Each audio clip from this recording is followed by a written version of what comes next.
Faltam 26 dias, gente. Fofoca pedagógica de hoje. Alfabetização, continuando de ontem.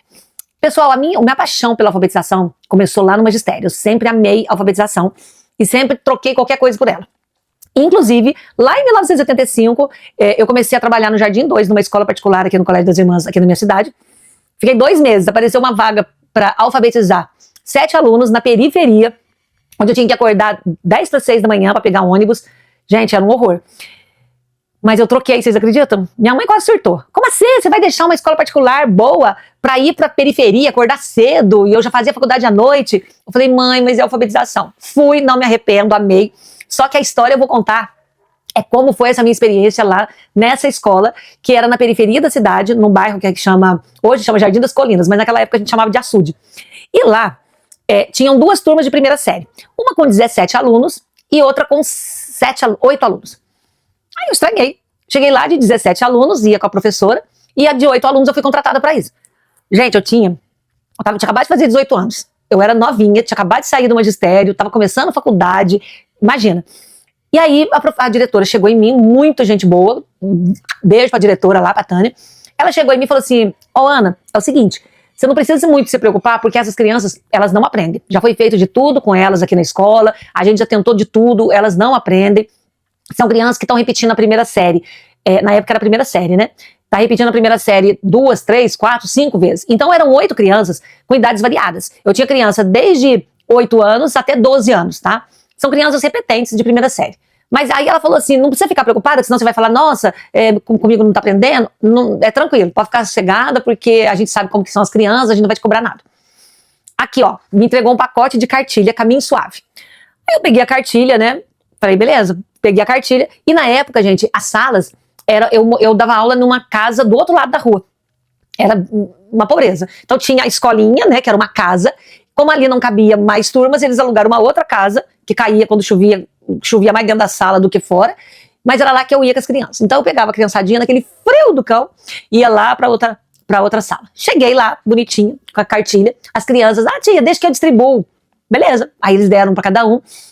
E aí, à medida que eles iam entregando a cartilha, eu vi que as crianças começaram a falar assim, aqui tá falando, ô boi baba, ou não sei o que lá, e começaram a repetir as falas da cartilha. Aí eu parei e falei, ué gente, me falaram que vocês não sabiam ler, mas vocês estão lendo a cartilha. Não, tia, a gente não sabe ler não, aqui a gente decorou. Aí eu falei, decoraram? Aí todo ano a gente vê essa cartilha aqui. Aí eu falei, peraí, então problema de memória essas crianças não têm. E decoraram a cartilha, mas não sabem ler?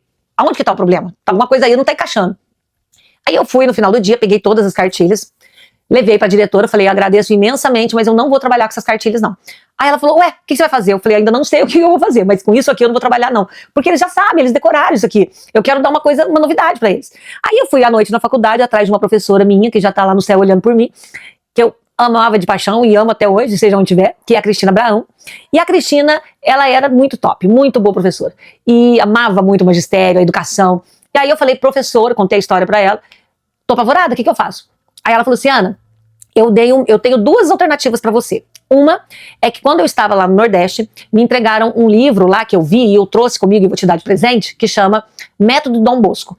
É um livro com uma alfabetização simples para adultos, tá? Que trabalha no concreto, trabalha para adultos, na época chamado de Mobral, e aí eu vou te dar esse livro. E tem também a Emília Ferreiro, que ela é uma argentina que chegou aqui no Brasil, a teoria dela, explicando as fases da alfabetização. Mas não é método, é uma teoria. Você tem que pegar a teoria dela e aplicar em um método. Então eu vou te dar esse livro do Dom Bosco e você vê a metodologia do Dom Bosco e casa com a teoria da Emília Ferreira, que eu acho que vai dar certo. Falei, beleza. Gente, eu nunca estudei tanto na minha vida. Eu sabia tudo da Emília Ferreiro, eu sabia tudo das fases da alfabetização, qual fase que a criança passa para aprender a ler e tal, tudo. E junto com esse livro que tem um linguajar simples, eu fui criando o meu método. Enfim, em 2 meses essa turma começou a ler. Já estava lendo. Só que o que todo mundo ficava intrigado é que eu não parava dentro da sala. Porque eles estavam cansados, aquela sala era horrorosa, feia. Então o que eu fazia? Tinha perto um matadouro. Então, por exemplo, eu ia ensinar sobre a família, né, porque eu usei método silábico, do Má, Mé, Mi, Mó, Mu. Então nós vamos visitar o matadouro. Antes de eu falar qualquer coisa da família do Má, nós vamos visitar o matadouro. Que dava mais ou menos, gente, 1 quilômetro, tá, da escola. Não era muito perto também, não. Eu era 8 crianças só, eles iam comigo, tudo, né, igual um galinha com seus pintinhos, e eu ia andando, e ali eu ia explicando pra eles, gente, isso aqui é um arbusto. Ah, arbusto é. Ah, isso aqui é um corguinho, tia. Eu falei, não, isso aqui é um córrego. Córrego, a gente fala corguinho, mas é um córrego. Olha, isso aqui é um arbusto, isso aqui é isso, aquilo. Aquilo que eles iam aprender em conteúdo de ciências, de matemática, de história, geografia, eu unia tudo, fazia uma excursão, entre aspas, com eles, não pedia licença para pai, não pedia licença para ninguém, tá? Eu só pegava eles e vambora pra estrada. Acho que não sei nem que... Gente, eu tinha 18 anos, tá? Dá um desconto. E eu ia com eles pra estrada, fui até o matadouro, cheguei no matadouro e eu com aquele bando de criança lá, o que é isso aqui e tal? E aí o cara, não, entra aqui pra você conhecer o matadouro, não precisa marcar não. Aí eu entrei com eles, viu muita coisa, eles aprenderam ali. Aí a gente voltava pra sala. No voltar pra sala, a tarefa era trazer gravuras de mato, trazer gravuras, né, disso. Aí tá, aí eu chegava lá, depois, aí que eu ia trabalhar o mato, que qual é o som? E aí eu comecei a fazer com eles a associação do som com o que está escrito. Enquanto a criança não associa som com a palavra, ela não alfabetiza. E era isso que estava faltando para eles. Era análise do som, era análise fonológica. E aí, à medida que eu ia apresentando as famílias, eu ia fazendo uma análise do som e eles iam, olha, o mato é o mesmo som do Marcelo da sala. É isso mesmo. Então a gente começou a pregar na parede tudo que a gente foi aprendendo. Gente, foi riquíssimo. Eu ia dar laranja, por exemplo, a família do Lala e Lalu, eu levei um saco de laranja, eles apalparam, eles cheiravam, eles falavam que a casca era grossa e firme, se era pesado, se era leve, todos aqueles conceitos de educação infantil, eu trabalhava com eles depois que eu vinha na família.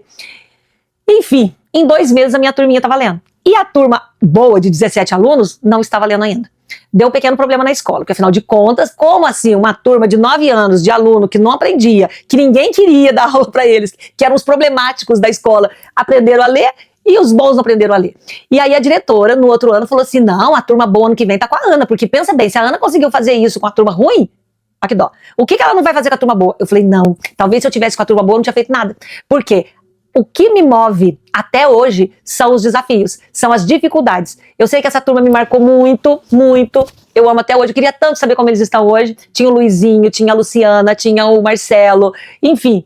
Eu não sei, acho que hoje eu nem reconheço mais, uma pena, porque eles eram assim, é a minha primeira turminha de alfabetização que me marcou muito e me ensinou muito. Foi com eles que eu aprendi a alfabetizar.